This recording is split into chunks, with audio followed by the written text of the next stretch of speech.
Residents of Woodpecker Avenue off Waltham Park Road in St. Andrew staged a protest on Thursday. But why? Carrie-Ann Simpson has the details. Road blocked, police on standby, residents up in arms over a dust nuisance they say has been affecting health and livelihoods. The source? Ongoing road work in the area. Although grateful, the people complain it's moving slow. Every minute we have a dust wipe.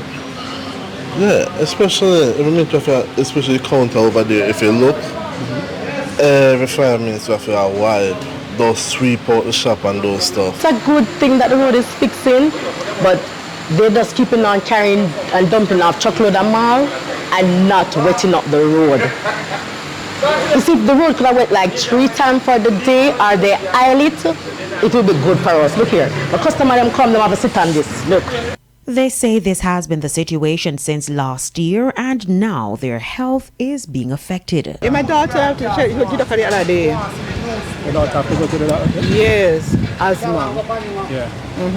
They said they had infection in her throat. They believe wetting the road at least 3 times daily would significantly address the issue. We put the issue to the contractor for the road project, Marlon Haynes. We have been doing our best.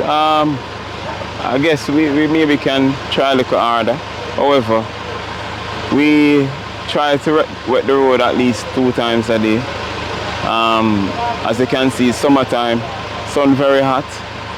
I mean, as soon as I wet it, a few minutes after, then, you know, the sun would have dried up the water.